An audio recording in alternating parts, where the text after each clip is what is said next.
We back again, y'all. Back with another reaction video. Today we finna act to my boy Amir. Shout out to my boy Amir, man. Make sure you go subscribe to his channel. Tell him I sent you. You already know.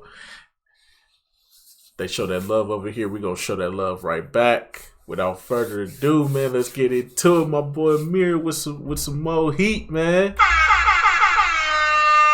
We gonna get right into it. I'm waiting on. He tried to expose me in the stream, though, cuz. Why you gonna try to expose me in the stream, though, cuz? He tried to expose me in the stream because I didn't know Tupac's real name. God damn it. I'm gonna be honest with y'all. How many of y'all really know Tupac's real name before Afeni changed it officially to Tupac?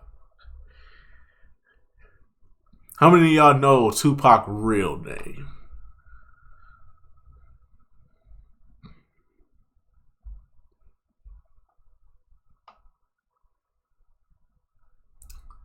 Exactly. I forgot. Really, I forgot. I'm not checking for Tupac's real name. I'm just saying. His tombstone said Tupac, so it's Tupac Amaru Shakur. That's the name that was given. That's the name that's been shown. That's the name I'm going by. Not going by the real name. Okay?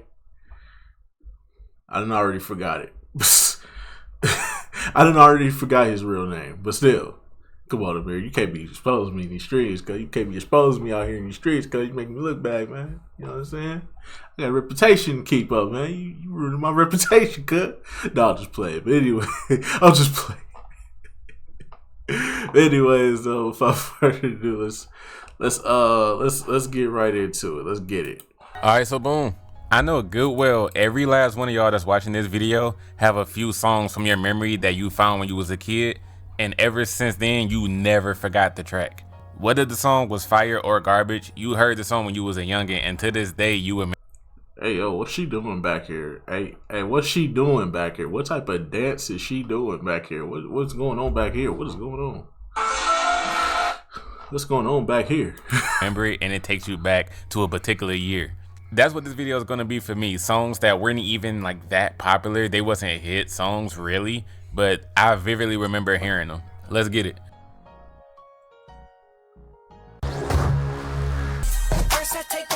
The coffee shop. Y'all wanna know what's crazy?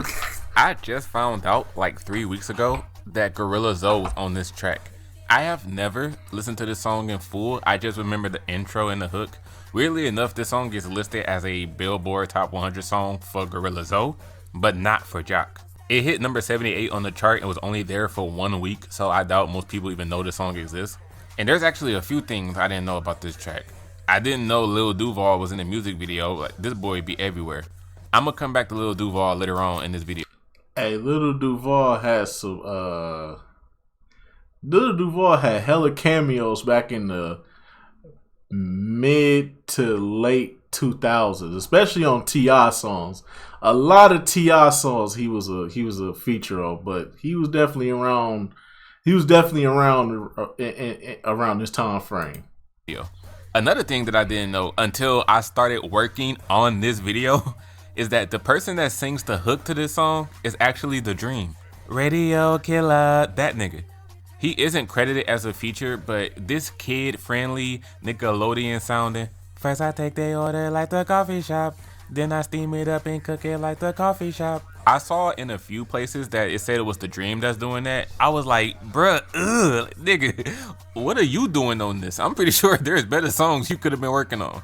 But for the past 15 years, I seriously be having random moments where I'll recite this whole intro for no reason. I'll be like, welcome to Shop Blocks, it's Young Dirty. Who is this? It's Young Dirty. Okay, what you need? But my favorite part at the end of the intro was right before the chorus starts, where the midget Young Jock tells the regular one, hey yo Jock, what up? You know the motto, hustle by any means. Ha! Now the whole track is a metaphor for selling drugs, turning something into a bando, and Jock is bragging about how everyone in the hood knows that he has the best product and people go to him to get that work from him. What will really catch your attention in this song is the children sounding nature of it. Not only is it on the chorus, but in the way that Jock raps, he uses this type of melody that makes it sound like he's trying to appeal to kids. But the Disney Channel vibe can definitely distract you from what the song is about. Like the very last lines of the last verse is, if you need the number 1-800 Starbucks, Cocoa Latte, damn they make your heart stop. And now the haters hot, so they run and tell the cops. So they shut this down, we'll set up on another block. That's how the whole song sounds pretty much, except for Gorilla Zoe's verse. This nigga can't rap for shit, bro. At least on this song, like this dude is garbage on here. It's not really his lyrics, he just doesn't have an engaging flow at all. Actually, hold on. There was one line in his verse that was pretty lame. Got so many whips, they call me Whipalicious. I got so many whips, they call me Whipalicious. Garbage. I was better off not knowing that he was on here, I swear. I was kind of disappointed to find that out. He has a different verse entirely on the explicit version of the song, but no, he's still ass on there too, so don't worry about it. Coffee Shop came out right after I graduated elementary school. That summertime, May-ish of 07 is when I graduated 5th grade, and I remember hearing this song that summer. Good times, good times. You can't stop the ball like a runaway train.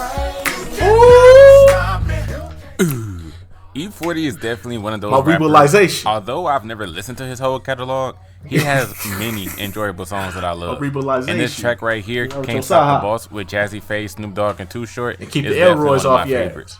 He did have another song with Too Short.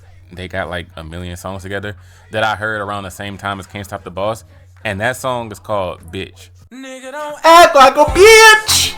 That's why don't got love for a bitch. I found both of these songs around That's the same why time, Too Short need for to say bitch. E40 actually released 2 albums on the same day in March of 2010. On March 30th, 2010, 40 Water dropped an album called Revenue Retrieving Day Shift. Fire. And then that same day, he dropped Revenue Retrieving The Night Shift. Also the fire. Song Bitch, Nigga Don't Act Like a bitch was on the Day Shift album. And the song You Can't Stop the Balls was on the Night Shift album. So that would explain how I found both of these songs around the same time. They were released the same day. But I like Can't Stop the Boss way more, so I'll talk about that one instead. First off, I'm somebody who doesn't really like Jazzy Faye like that because I feel like when he hops on the track, he's annoying as hell. I don't mind him when he just be in the back saying, like, this is a Jazzy Fizzle production, or that ladies and gentlemen shtick that he be doing. It's actually when he tries to sing or rap on the song that gets annoying. But on this song, I love Jazzy Faye singing, and it's the best thing about the track to me. The song is just all of the players talking about how clean they are, how they are bosses cut from a different cloth, how their game is tight and nobody can knock them off their game. I really could do without Snoop's verse though. He could have not been on here and I would have been fine. I'm a heavyweight, look at how I levitate and perpetuate the rate of the Golden State. My cousin Earl knew I'ma set it straight and set a date and meditate, regulate. It's not an ass verse, I just be like, bro, watch out when his verse come on. E40 though was spitting. Be careful what you wish, play the game for what it's worth. Cause being the boss could be a gift and a curse. Hope for the best but expect the worst. They'd rather see you in a hearse than see you coming first. Hey, 40 be having dude lines, bro, that just be having you like, yo. And Biggie had the nerve to disrespect this man. Biggie, of all people, had the nerve to disrespect this man. After he dropped one of the gayest fucking lines ever known to man. You look so good, huh? I suck on you. Nah, bro. Nah, bro. Nah, bro. Nah, bro. Hey, yo, what the fuck? Oh, nigga, you gay. That's a big game, man. I'm just saying, man. Then again, that nigga was hanging around Diddy too much, so you never know. That nigga probably, man, I ain't gonna disrespect him. I ain't gonna disrespect him. R.I.P. to Biggie, but still, I'm saying though, the fact that he had the nerve to disrespect 40 wordplay and say he not a good rapper and shit like that, it's like, yo, like you got some nerve with them gay ass bars and all them weird ass bars you was spitting, nigga. Fuck, Biggie wasn't perfect. I don't know why niggas try to act like Biggie was fucking perfect. Fuck out of here. That nigga had some suspect bars, my nigga. I'm just saying, bro. Fuck out of here. That nigga, and you know what I'm saying? When you hang around Diddy too much, that's what happens. Shit.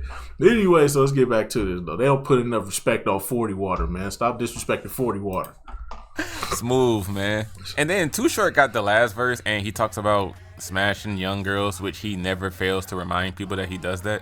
Too Short is one of them 50-year-old dudes that still be hollering at young girls in their 20s, like at the clubs and stuff. That's always been his thing. It's like I never stop flowing. I keep going like a river where it ends, you never knowing. I don't even think about it. I'm a workaholic. I date pretty young girls with perfect bodies. See what I mean?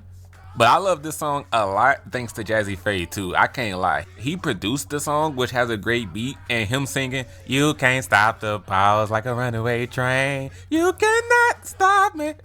That has always been my jam ever since I first heard it that summer of 2010.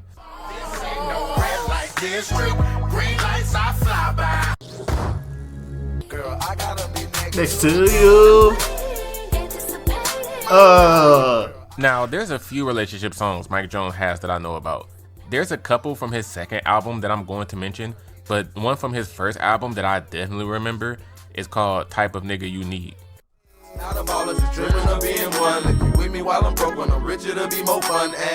I like that one. All you need, girl. But from his second album, he had this cheesy ass song called Cuddy Buddy with Trey Songz and Twista. I certainly remember this song in the 7th grade.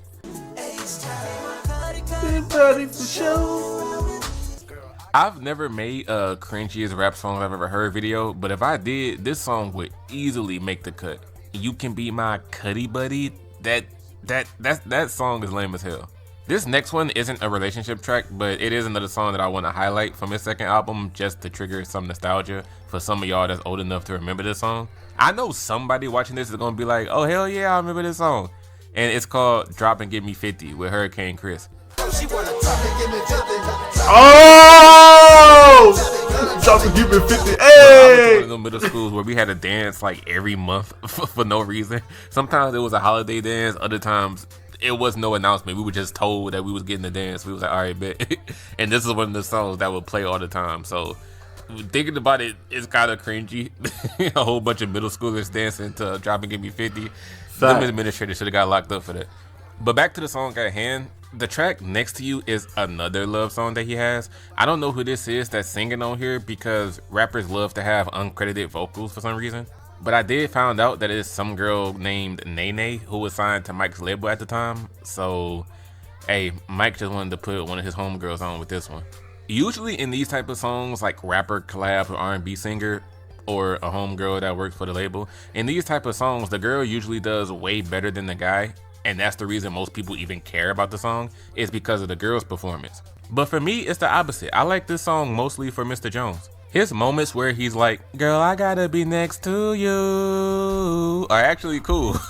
I just gotta say this one thing. I wish this nigga would keep his do-rag on, cause when you see him with the hair, with the fade and shit, it don't feel like Mike Jones. I think Mike Jones' staple is the do-rag. That's what makes Mike Jones Mike Jones. See, once he took the do-rag off and started showing the fade, it's like, nah. How, Sway? Take a few steps back. You ain't got the answers, man. You ain't got the answers. Hear me good, nigga. I'm here to double down. That shit is a 2-pack of ass. The fuck are you talking about? That shit stinks. I'm just saying though, he gotta have the do-rag on for me, man. He just looked weird, bro. He looked like a default 2K. He looked like the default 2K player you get. No facial hair, no accessories, just the default 2K character you get at the beginning of the game when you first buy the game, bro. I'm telling you, bro. He just looked like a default 2K character, and then you gotta customize on the. Nah, bro. He gotta have the do-rag on at all times, bro. If you ain't got the do-rag on, it ain't Mike Jones. It ain't 221-330-8004. It ain't that Mike Jones, bro. It ain't that Mike Jones, bro. Actually, funny enough, I met that nigga at the mall one time. This is like when he was hot. This is back then. They didn't want me. Now I'm hot. They all on me. I was at the mall with my mom and shit. I believe it was around Valentine's because he was like in town and it was like the biggest show of the year so far. It was him. I believe. Shit. I'm trying to think who else. It was him.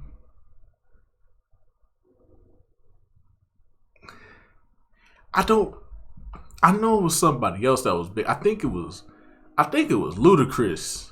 It was him, Ludacris, and a couple other people. I think that's what it was. And he was at the mall. Met that nigga for the first time. I ain't gonna lie. This nigga short as hell, bro. I just got to keep it real with y'all. This nigga short as hell, bro. This nigga had to, bro. 2005, I was 5'6".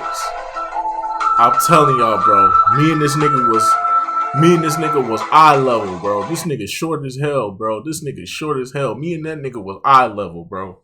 That nigga short. This nigga short as hell, bro. The whole track is Mr. Jones talking about how much he loves spending time with her. When he makes a lot of money, he splits it with her. He loves cuddling with her, calling her his baby boo and all of that. Hey, look, this song is just as cheesy as Cuddy Buddy. I ain't gonna lie. This song just has like teenage romance vibes written all over it.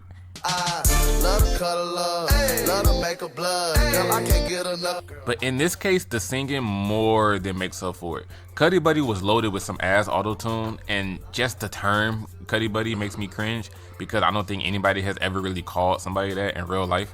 We usually just say friend with benefit or fuck buddy. But Next to You is my jam, and I definitely be spinning it back every now and then. Mike Jones, maybe you're on my mind. I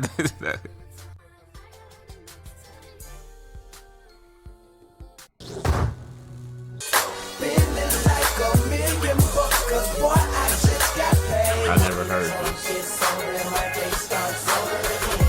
Once again, never heard this shit. Okay, now I didn't necessarily have like Travis 3 Porter songs by phase Travis when I was Porter. younger, 3. But there was a period of a few months where I absolutely loved these 2 songs right here. And this period was the same time I found those 2 songs by 40 Water from earlier in this video. And that was the summer of 2010.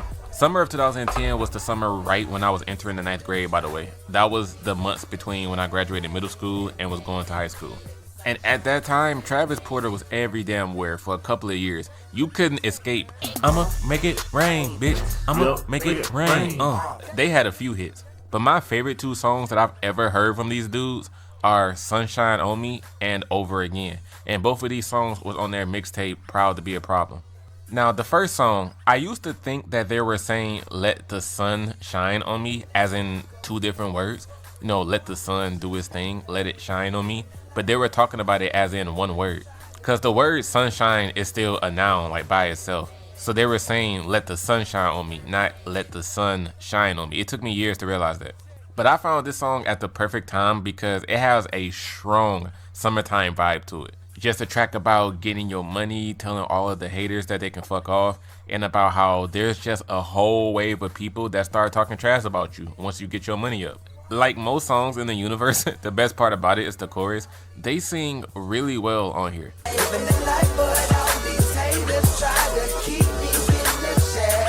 Bruh, I was 14 years old at the time this came out. I didn't even have haters. I didn't even have a fucking job. But I was singing my heart out to feeling like $1,000,000 cause boy, I just got paid. Living the life, but all these haters trying to keep me in the shade. This is a song I spin back every summer just so I can reminisce that time of 2010. For Over Again, this was a little deep cut that I found from that mixtape when I was listening to Sunshine on Me. And this song is just all of the members saying that they have the same typical daily routine. They wake up, wash up, smoke some weed, invite some bitches over, get some good food, and then they just run it all back the next day. I wake up in the morning, brush my teeth and wash my face, and my day begins. Invite over some lady friends, get drunk, get sober, then my day starts over again. That's my jam, dog. What they're actually saying in the song is basic stuff, but you can tell they was having a lot of fun recording this. La la la la, still high from yesterday. Same clothes on, still fly from yesterday. And then there's this other part where they said, no need to rent the club out, man, it's okay. 2 hours passed, now we kicking it at my place. The living room ain't got no sofa, just some chairs in it. We got this bitch over capacity like a whale in it. Like I said, you can tell that this is just a really random fun song that they threw together. I get a whole wave of nostalgia brought over me whenever I hear both of these songs, because we all know when you enter high school, that's when pretty much everybody's life starts to change. So I definitely be playing these songs just to think about that time of my life.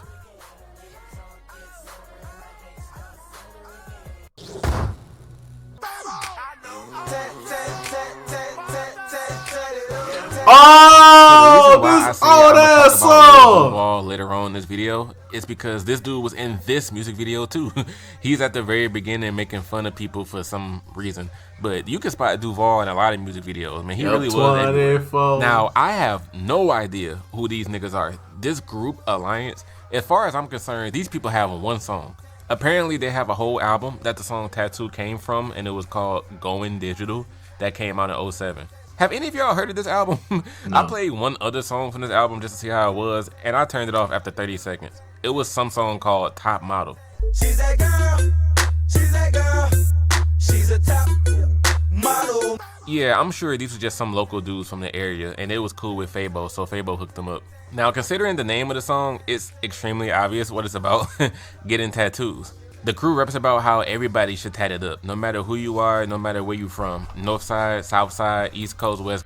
Bruh, I remember this song. So this song was hot for like 3 weeks, and then we just forgot about that. Emotional damage. Damn, son. Hear me good, nigga. I'm here to double down. That shit is a 2-pack of ass. The fuck are you talking about? That shit stinks. Hey, bruh. This song was hot for 3 weeks, and we forgot all about it, bruh. I remember this song now, bruh. We was singing this song. We was dancing to this song at the random ass school dances we would have and shit. It was like do do do do do do do do do. Tat it up, tat it. Nigga, we was all in middle school. Ain't none of us had tattoos. Ain't nobody have a tattoo, bro. Well, except this one girl. This one girl in the 8th grade, she had a titty tattoo, but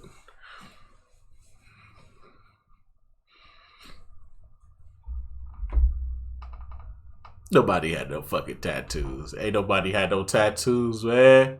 Nobody had no tattoos. Only one girl in our whole school with a tattoo. She had a titty tattoo. Her name was on it. She had her name on her titty. That was it.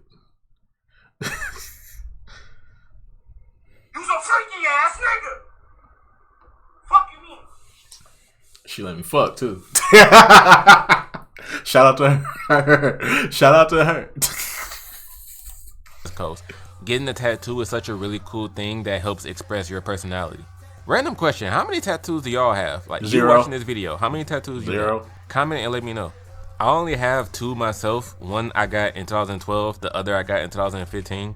And as much as I want another one, I haven't gotten one in the past 7, almost 8 years because I really don't trust tattoo artists to do a good job. The ones that That's my problem. I'm like, yo, that's why I have 0 on me. As bad as a kid, when I was younger, I wanted tattoos so bad. I wanted like a full fucking sleeve, bro.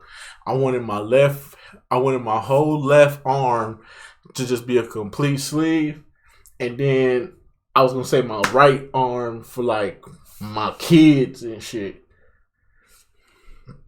If I ever have kids, I doubt it. I doubt it at this point. I still don't want no kids right now. But nah, I ain't never had no fucking tattoos. I ain't got none. 0. Nada. Nothing on me. I ain't got no tattoos. I think I'm gonna keep it that way too, because don't get me wrong, there's some fire ass tattoo artists out here. But I'm not finna pay you a full stack. I'm not finna pay you a full stack for an unfinished sleeve. I'm not finna do that. No, you got me fucked up. And then on top of that, some motherfuckers just work at a tattoo shop and don't have a true and really don't belong. Like, nigga, you can't draw for shit. That I do have aren't messed up. It's just like, I just feel like that's such a serious thing to get some permanent ink. So if a nigga mess it up, you're gonna have to live with that. The one that I got in 2015, the tattoo artist did leave like in the middle of drawing for 45 minutes and the nigga got shot while he was gone. But that's a whole nother story. That's a whole nother story. Now, speaking of Fabo, this dude is a character. He is such a fool on this song. Amir, we ain't gonna walk past it like you ain't just say what you just said, brother. You said a nigga got shot?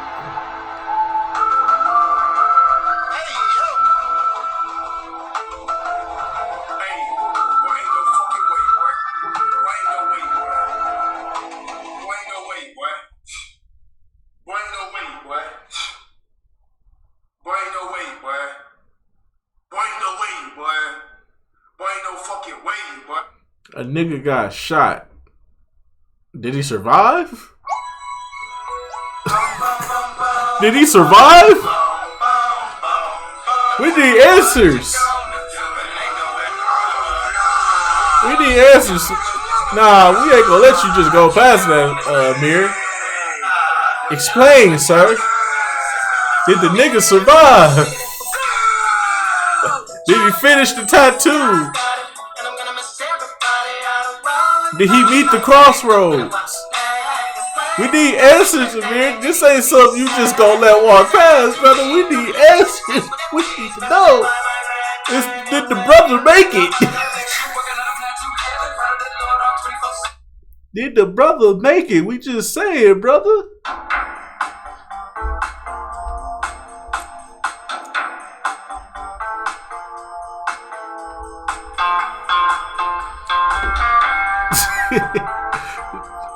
Did the police do their job at least? Did they catch who did it? We need answers. I'm saying though.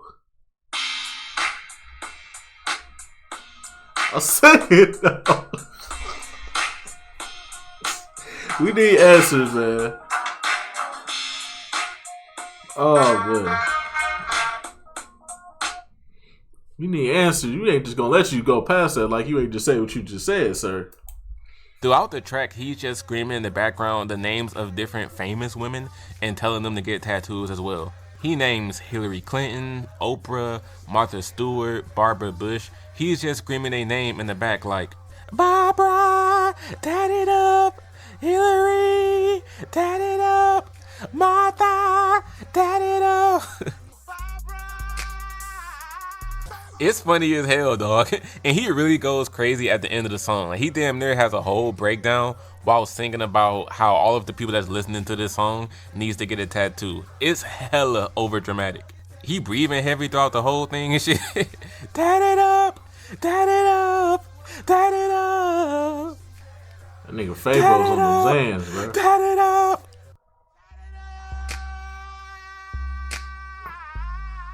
This nigga was going insane. That nigga was on them Zans, bro. Honestly, I recommend listening to this song just for Fabo. He'll give you a good laugh. I swear he will. Outro.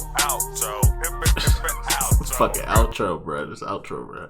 But anyways, though, I just go about doing for this one, man. Shout out to my boy Amir. Make sure y'all go subscribe to his channel if you haven't already. Leave a like. Tell him I sent you. You already know he be in the streams when we be streaming and all that good shit. Yeah, you already know they show that love over here. We gonna show that love right back. So make sure you go subscribe to the channel. Tell him I sent you. Shout out to the boy Amir. I don't know when I'm live streaming again. It's definitely not gonna be this week. It's definitely not gonna be this week. I'm too busy right now. Like, they got me working. They got me working right now. So it is what it is. But anyways, that's just gonna about do it for this one, man. I'll see y'all in the next video. Till then, peace out.